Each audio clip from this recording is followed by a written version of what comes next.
So everyone who is a child, and you can define child in any age that you'd like, including 90 years old and older, if you would like to come down and sit here, there is some space in the front if you want to sit. I had imagined that we would be outside with grass around us, children with blankets. It's a little different here, chillier in the sanctuary, but it's better than being out there in the rain. And quite frankly, everybody loves a good Shabbat story. So whether you are 9 or 90, this is a story for this Shabbat, for all of us who are sitting outside. You can come on down, you can. If you come on, you can hang out right down there on the ground. Yeah, perfect. Here, facing me. You can sit on the ground and face me. It's perfect. Oh, hi. Some of our rabbis are children, too. Oh, and our cantors. Spectacular. So once upon a time, in a meadow far, far away, there lived a firefly named Ori. And he was named Firefly Ori because Ori means my light. And from the moment he was born, he had a very special sparkle about him. It stood him out from all of the other fireflies. His parents actually chose the name Ori because they believed that he had a unique light and that he could bring joy and warmth into the world. Ori was very, very small as a firefly, but he had a big, big dream. He wanted to light up the entire meadow and bring joy to everyone who saw his light. So every night he would practice shining his light brighter and brighter, hoping that one day he would be able to make a difference. And then on one Friday summer evening, just like tonight, as Ori was practicing, he noticed something unusual. In the distance, he saw that there was a lantern shining brightly. It was casting a warm glow over the entire meadow. Curious, Ori the Firefly flew closer to the light. And as he approached, he realized that the lantern's light was not just bright. It seemed to be bringing people together. You see, it was next to these lit Shabbat candles that you see. And Ori saw families gathered around the lantern, telling stories, sharing food, and laughing. Ori felt a warmth in his heart, and he knew he wanted to be part of that beautiful scene. So he hovered around the lantern, feeling both awe and inspiration. He saw how the light was bringing smiles to people's faces, how it was creating a sense of community sitting together. Ori thought to himself, even though I am small, my light can join with that lantern's glow to make the night even more beautiful. And so he decided to try. He flew right up to the lantern and he began to shine as brightly as he could. At first, his light was tiny compared to the light. But then something magical happened.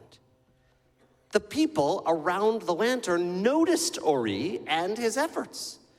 They smiled and they pointed at the little firefly, appreciating his determination and the extra sparkle that he had added to their Shabbat lights. One of the small children reached up and captured Ori in a jar.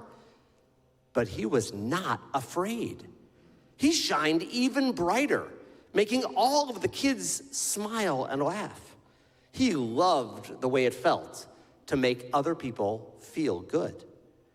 So inspired by Ori's courage, all of the other fireflies of the meadow began to join in. One by one, they flew to the lantern as well, adding their light to Ori's light. And soon the entire meadow was filled with a dazzling display of twinkling lights. The families around the lantern clapped and danced and cheered. They were amazed by the beauty created by the fireflies who were working together.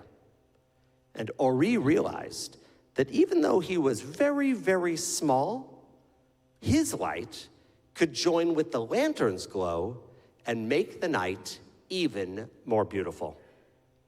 Now, we are actually like Ori. You are like Ori.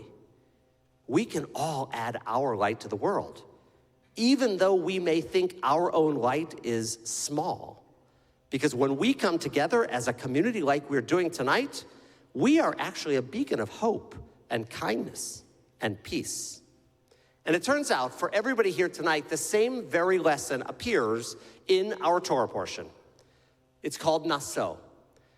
Just like Ori, every human has a unique light to share with the world.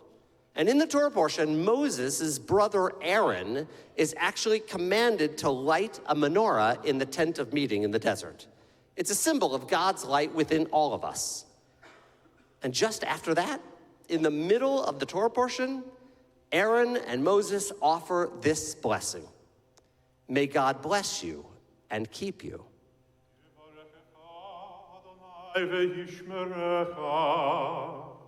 May God's face shine upon you and be gracious to you.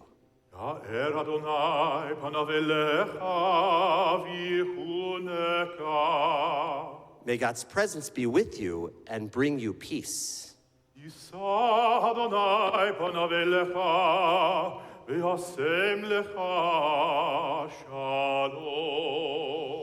And that blessing actually reminds us at many special events that we all have a divine light within us. We are all meant to shine in our own ways.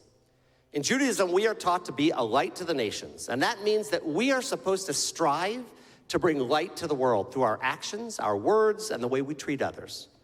Each one of us, with our unique talents and kindness, we can make the world a brighter place. So now, I would like all of you to help me. If you're an adult and you are carrying a cell phone, although we don't usually take our cell phones out, I'd like you to do it. And I'd like you to turn on your lights. And I'd like you to think about how each of us has a light. And kids, look out there. Because right now, there are so many bright fireflies adding their light to this amazing world. And you know what? It's not just those lights out there. I want you to look up at the ark. Above the ark, there's another light up there. It's called the eternal light. And all of our lights are coming together to show something very special. To show that in this moment, we all bring beauty and light and peace into the world. So, we all have a job to do. We can make the world a better place just by bringing a little bit of our light into the world. No matter how small your light is, you can change everything with your brightness. So let's all go out tonight and be lights to the nation, spreading love and kindness and peace wherever we go. Shabbat Shalom. May all of your lights shine brightly. Amen.